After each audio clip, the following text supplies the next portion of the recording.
में ये रखी गई थी। लेकिन ये अप्रूव कब हुई थी? कब हुई थी? इसको रिपोर्ट कब सबमिट किया गया था? रिपोर्ट 29 जुलाई 2019 को रिपोर्ट सबमिट किया गया था कृष्णस्वामी कस्तूरी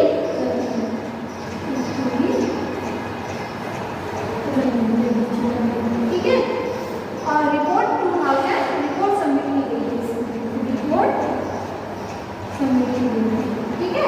और 29 जुलाई 2020 को ये अप्रूव हुई थी। कब? 29 जुलाई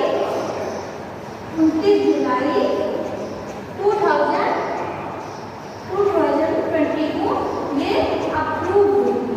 क्या हुई थी? अप्रूव हुई थी। नेशनल एजुकेशन पॉलिसी ठीक है। अब देखिए, अब आप बात करते हैं नेशनल एजुकेशन पॉलिसी के आधार स्तंभ। क्या? नेशनल एजुकेशन पॉलिसी के आधार स्तंभ। तो नेशनल एजुकेशन पॉलिसी इसके बारे में बात करती है। इसके 5 आधार स्तंभ जिसको कि हम लोग ट्रिपल ए और ई से दर्शाते हैं ठीक है। इसका क्या मतलब है? इसका मतलब है एक्सेस। इसका क्या मतलब है? इसका मतलब है अफोर्डेबिलिटी।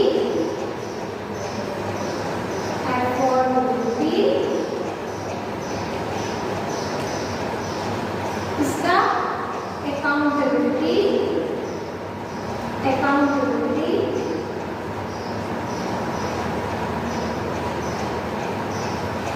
इक्वलिटी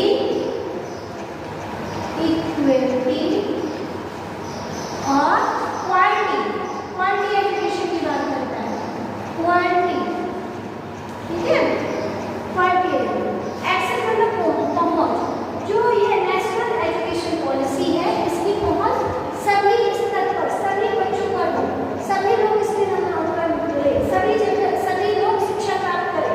अफोर्डेबिलिटी ये ऐसी सस्ती हो, ऐसी टिकाऊ हो कि सभी लोग इस शिक्षा मतलब उस शिक्षा को प्राप्त कर पाए ठीक है। अकाउंटेबिलिटी जवाबदेही हो ठीक है। हमें अच्छी शिक्षा प्राप्त करनी है, उच्च गुणवत्ता वाली हो। और इक्वलिटी समानता हो, किसी प्रकार की जाति धर्म लिंग का भेदभाव हो, सभी बच्चे शिक्षा को प्राप्त करें। इसके 5 ये आधार स्तंभ बनाए गए ठीक है। अब बात करते हैं नेशनल एजुकेशन पॉलिसी के बारे में। नेशनल एजुकेशन पॉलिसी में देखते हैं कितने इसके 4 भाग हैं। कितने भाग हैं? 4 भाग हैं। और इसमें कितने अध्याय हैं? 27 अध्याय हैं। कितने अध्याय हैं? 27 अध्याय हैं। 4 भागों में पहले स्कूल शिक्षा के बारे में बात की जाती है, स्कूल एजुकेशन के बारे में। दूसरा उच्च शिक्षा के बारे में, उच्च शिक्षा के बारे में। तीसरा बात करते हैं इसमें तीसरा केंद्रीय विचारणीय मुद्दों के बारे में। केंद्रीय विचारणीय मुद्दों के बारे में।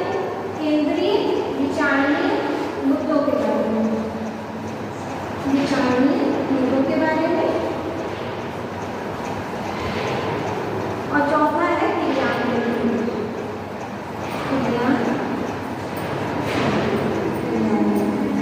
ये 4 भाग बनाए गए हैं नेशनल एजुकेशन पॉलिसी के। इसमें 27 ठीक है। स्कूल शिक्षा के देखते हैं नेशनल एजुकेशन पॉलिसी जो कि 34 वर्षों के बाद आई ना। और इसके पहले जो 10+2 की व्यवस्था की गई थी, 10+2 जो 12 साल हमारी 12 साल तक स्कूल शिक्षा व्यवस्था चल रही थी। इसके बाद जो ये जो है 1986 और 1986 अब जो आई है ये नेशनल एजुकेशन पॉलिसी, इसकी बात करता है 5+3+3+4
प्रिपरेटरी स्टेज, यहाँ एग्जाम दिए जाएंगे 8 से 11 वर्ष तक यहाँ बच्चा उठेगा प्रिपरेटरी स्टेज, ठीक है। यहाँ 3 वर्ष इसके जोड़ते हैं।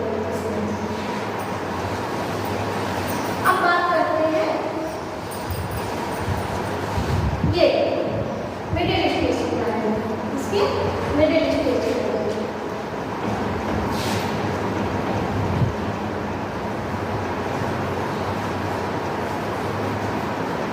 मिडिल स्टेज की बात करते हैं। इसमें जो बच्चे की एज रहेगी 11 से 14 वर्ष तक। क्या एज रहेगी? 11 से 14 वर्ष तक, 11 से 14 वर्ष तक की एज रहेगी। और इसमें जो बच्चे की क्लास रहेगी क्या रहेगी?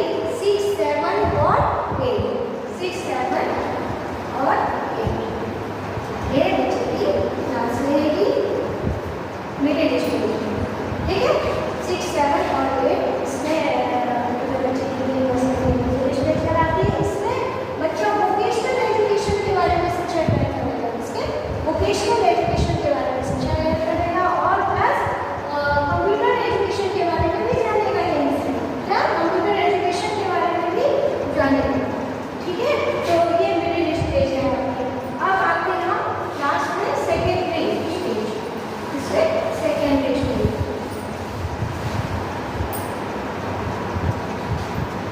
ये हमारी है सेकेंडरी स्टेज।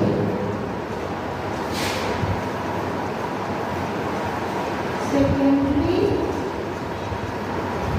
Stage, secondary